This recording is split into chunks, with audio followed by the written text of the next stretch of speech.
Hello friends, मैं आशा एक बार फिर आपसे रूबरू हो रही हूँ। परम पिता परमात्मा, यूनिवर्स, गॉड, हम इसे किसी भी नाम से जान सकते हैं, किसी भी नाम से पहचानते हैं।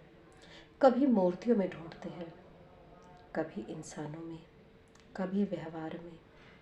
पर सच कहूँ तो जिसका ना आदि है ना अंत। मैं जब जब इनसे जुड़ती हूँ कुछ नया पाती हूँ, जो ना मैंने कभी पढ़ा ना मैंने कभी सुना। मैं कई बार आध्यात्मिकता के बारे में पढ़ती हूँ, कई गुरुओं के टच में भी आई हूँ, कई डिवाइन सोल भी मेरे जीवन साथी बने हैं। कुछ दोस्त, कुछ रिश्तेदार, जिनसे मैंने आध्यात्मिकता के बारे में बातें करी, लेकिन मेरे पारिवारिक लोग मुझे नहीं जानते। इसीलिए मैं अपनी तस्वीर भी शेयर नहीं करती, क्योंकि परमपिता परमात्मा ने मुझे मना किया है अभी अपनी तस्वीर शेयर करने से। मैं तो ये चैनल भी नहीं बनाना चाहती थी। मैं अपने आप में ही, या कह सकती हूँ परमपिता परमात्मा ही में ही खोई रहती हूँ। दो जीवन जीती हूँ, जो एक आम है और एक कुछ खास है। लेकिन परमपिता परमात्मा ने जब मुझसे कहा कि मैं ये चैनल बनाऊँ, तब मैंने बनाया। आज मैं आपसे अपनी मेडिटेशन के उस एक्सपीरियंस के बारे में बताऊंगी, जो मुझे कल रात ही हुआ। प्रभु से मेरी चर्चा जिस विषय पर हुई वो था शक।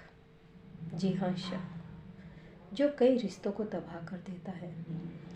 प्रभु चाहते हैं कि मैं लोगों को फिज़िकली जानूं, उनकी समस्याओं को पहचानूं और उनसे इस बारे में बात करूं। दरअसल हम एक भौतिक संसार में रहते हैं, शरीर से जुड़े रिश्ते निभाते हैं। जब मैं उनसे किसी आध्यात्मिकता के बारे में बातें करती हूँ तो वो कहती हैं ठीक है, ये बातें अच्छी हैं, सुनने में अच्छी लगती हैं, लेकिन जो हम सह रहे हैं अपने पारिवारिक जीवन में वो तो दूर नहीं हो जाता। बात भी सही है, सुनना अलग बात है, लेकिन जब हम वास्तविक परिस्थितियों में आते हैं तो ये सारी बातें धरी की धरी रह जाती हैं। सो मैंने सोचा कि प्रभु से इसी बारे में बातें कर लेते हैं। तो उन्होंने मुझसे कहा ठीक है, आज से आप लोगों की परेशानी सुनिए और उन्हें पूरी तरह से सच मानिए जो भी वो लोग कह रहे हैं, और तब आप मुझसे इस बारे में बात करेंगी। सो मैंने कल चर्चा का विषय रखा शक, कि आज आप मुझे शक के बारे में बताइए। इस शक ने बहुत से परिवारों को बर्बाद किया है, बहुत से लोगों को बर्बाद किया है, उनके पूरे जीवन को तबाह कर दिया। तो परमपिता परमात्मा ने बड़ा ही सुंदर जवाब दिया कि जब जब हमारे विचार संकीर्ण हो जाते हैं, छोटे हो जाते हैं, अपने आप पर केंद्रित हो जाते हैं, तब तब ये शक हमारे अंदर जन्म लेता है और हम अपने से जुड़े व्यक्तियों को इस बीमारी से ग्रस्त कर देते हैं।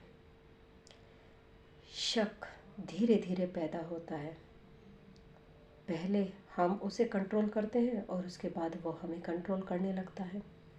जो सोल्स हमसे जुड़ी हुई हैं, हम नहीं चाहते कि वो उन व्यक्तियों से मिले जिन्हें हम नापसंद करते हैं। हमारा संसार धीरे धीरे छोटा होता चला जाता है। पहले हम खुद को उन सोल्स से मिलने से रोकते हैं।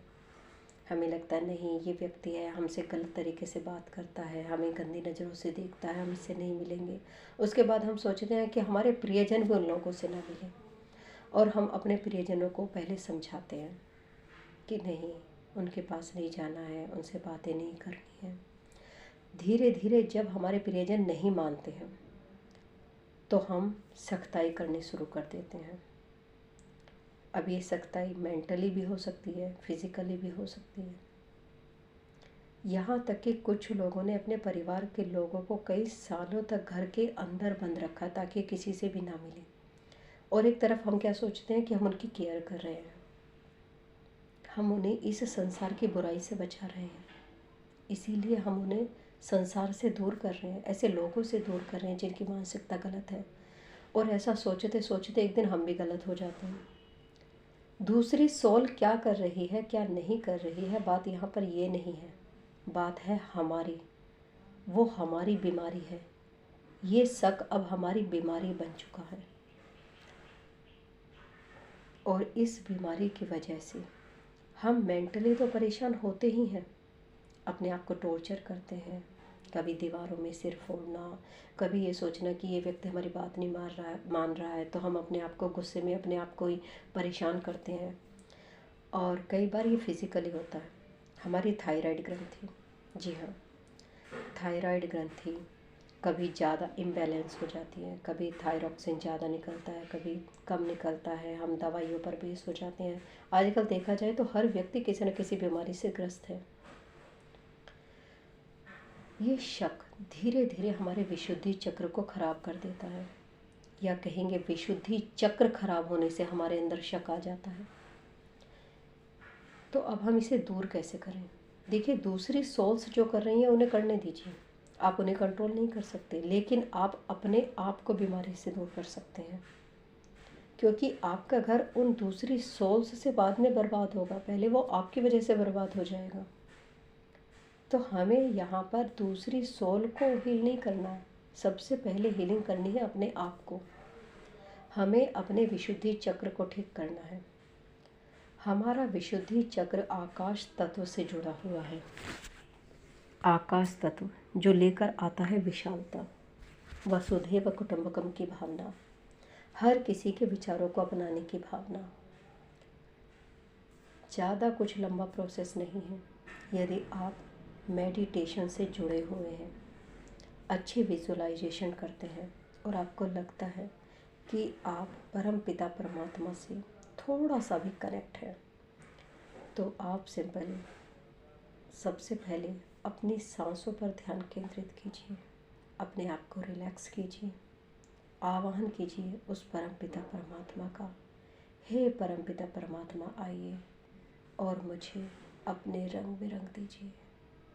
धीरे धीरे आप विजुलाइज करेंगे एक वाइट कलर की दूधिया रोशनी जो आसमान में से आपकी तरफ आ रही है और आपको अपनी सफ़ेद चादर में लिपटा रही है। अब आप प्रार्थना कीजिए, हे प्रभु, मैं आपके आकाश तत्व का आवाहन करता हूँ, और उनसे प्रार्थना कीजिए कि आइए और मेरे विशुद्धि चक्र को जागृत कर दीजिए। मेरे विशुद्धि चक्र के सारे रोगों को, सारी बुरी भावनाओं को हील कर दीजिए। मेरे विशुद्धि चक्र को ठीक कर दीजिए। यहाँ पर वास है भगवान श्री राधा और कृष्ण का, उनके प्रेम का, निस्वार्थ प्रेम का। फील कीजिए भगवान श्री राधा और कृष्ण को। धीरे धीरे आपके व्यवहार में अंतर आना शुरू हो जाएगा। अब आप सभी सोल्स को, उनके व्यवहार को अपनाना शुरू करेंगे और धीरे धीरे आपका विशुद्धि चक्र हील होना शुरू हो जाएगा। और यदि आप मेडिटेशन से जुड़े हुए नहीं हैं, फिज़िकली तौर पर आप अपने विशुद्धि चक्र को ठीक करना चाहते हैं, तो आपको कुछ नीले रंग की चीज़ों को अपने घर में डेकोरेट करना है। नीले कलर के कपड़े पहनने हैं। आपने देखा होगा आसमान का लाइट ब्लू कलर, आसमानी कलर, नीला कलर, यही है हमारे विशुद्धि चक्र को इफ़ेक्ट करने वाला। जी हाँ, नीला रंग भगवान श्री कृष्ण का, नीला रंग भगवान श्री राम का, नीला रंग भगवान श्री नारायण का और नीला रंग आसमान का। नीले रंग के कपड़े पहनिए, नीले रंग के फलों का सेवन कीजिए और अपने विचारों में विशालता लेकर आइए। यही नीला रंग माँ वसुधा ने अपनाया, विशालता को अपनाया। हमारे ऋषि मुनियों ने वसुधैव कुटुंबकम का पाठ पढ़ाया। शक तो मिनटों में दूर हो जाएगा। जी हाँ, आपका परिवार सुखी समृद्ध हो जाएगा। आपके विचार क्लियर हो जाएंगे और आप सबके विचारों को अपना पाएंगे। हमें यहाँ अपने लिए नहीं जीना है, अपनों के लिए जीना है। शक जैसी बीमारियाँ मिनटों में दूर हो जाएंगी। थायराइड बहुत अच्छे से काम करने लगेगी। सो फ्रेंड्स, आपको कैसा लगा आप ज़रूर बताइए। और साथ में मैं यहाँ पर अपना एक एक्सपीरियंस भी शेयर करूँगी। मेडिटेशन करने के बाद जब मैं रिलैक्स होकर सोना चाहती हूँ, वास्तव में तो जब से मैं मेडिटेशन में आई हूँ तब से मैं सोती ही नहीं हूँ। जैसे ही लेटती हूँ तभी परमपिता परमात्मा किसी न किसी रूप में मेरे सामने आ ही जाते हैं। मैंने पाया कि एक सफ़ेद दूधिया रोशनी धीरे धीरे मेरी तरफ बढ़ रही है, जिसने मुझे सफ़ेद दूधिया रंग में रंग दिया है। अब मैं अपने आप को जब विजुअलाइज़ कर रही थी तो मैंने अपने आप को सफ़ेद दूधिया रोशनी का पाया, एक अजीब सा जिसमें हल्का सा गोल्डन कलर मिक्स होता है। पूरा गोल्डन नहीं था, वाइट रोशनी थी जिसमें बिल्कुल हल्का सा गोल्डन था। अब मैंने धीरे धीरे अपने आप को देखा। अब मैंने अपने आप को ऐसा फील किया जैसे केले को छीला जाता है। जी हाँ, 4 लेयर्स उतार दी गई और उसके अंदर से एक और शरीर बाहर आया जो बिल्कुल ट्रांसपेरेंट था। लेकिन ये ट्रांसपेरेंट वैसा ट्रांसपेरेंट नहीं था जैसे हम सोचते हैं। ये ट्रांसपेरेंट ऐसा था जैसा रात में हम आसमान को देखते हैं, चांद तारों से जगमगाता हुआ। बिल्कुल वैसा ही एक शरीर मेरे सामने खड़ा था। मैंने बहुत से शास्त्र पढ़ी, बहुत से डिवाइन सोल्स को सुना, बहुत से यूट्यूब चैनल्स को सुना, लेकिन अभी तक इन दोनों शरीरों के बारे में मैंने नहीं सुना। हाँ, मैंने 5 तत्वों के बारे में सुना, लेकिन उस वक्त जो मैं देख रही थी वो वास्तव में कुछ अलग था।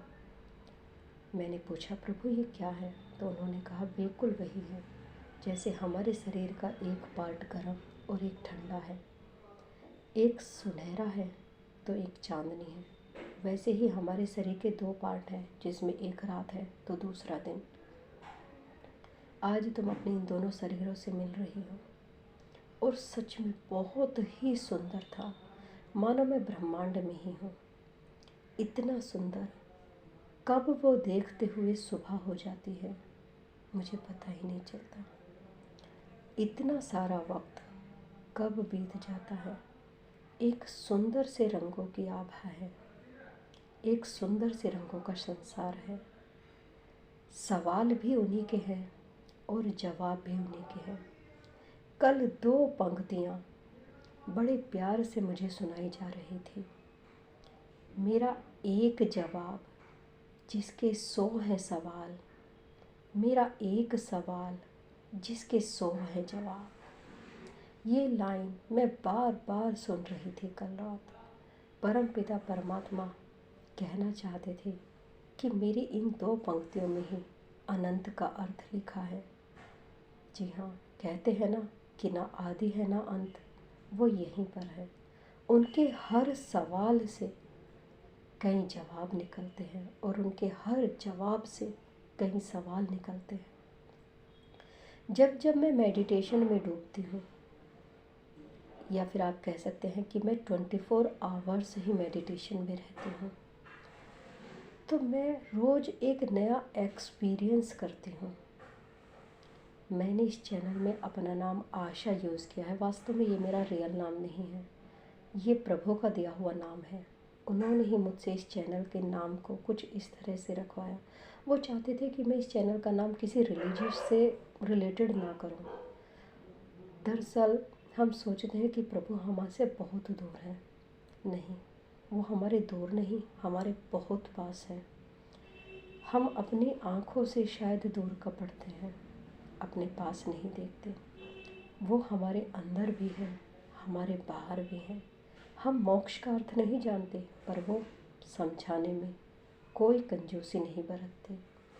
हम हर सोल उनकी नज़रों में एक कली के समान है, और जब जब हम उनके करीब जाते हैं तो कली से फूल बन जाते हैं। हमने देखा होगा हर देवी देवताओं को फूल पर विराजते हुए, हमने कभी कलियों में नहीं देखा। उनके हर जवाब में एक नई लय है। आप उनसे जिस तरह से पूछते हैं वो अपने जवाब उसी तरह से देते हैं। कोई कहता है कि भगवान बहुत पहेलियाँ करते हैं तो जवाब पहेलियों में देते हैं। मैं उनसे जब भी बात करती हूँ मैं उनसे हमेशा कहती हूँ कि हे प्रभु, मुझे अपना जवाब सिर्फ एक अर्थ ही देना, इतना सरल देना कि मुझे उसे छानने की ज़रूरत ना पड़े, उसे समझने की ज़रूरत ना पड़े। आप कहें और मैं अपना लूँ। सो फ्रेंड्स, आपको मेरा एक्सपीरियंस कैसा लगा आप मुझे ज़रूर बताना। आपकी कोई भी समस्या हो आप मेरे जीमेल पर लिख सकते हैं। अगर प्रभु चाहेंगे तो मैं उसका जवाब ज़रूर दूंगी। मैं प्रभु की आवाज़ क्लियरली सुन सकती हूँ, प्रभु से जुड़ी हुई हूँ, अपने 24 आवर्स उन्हीं के प्रेम में बिताती हूँ। थैंक यू, धन्यवाद।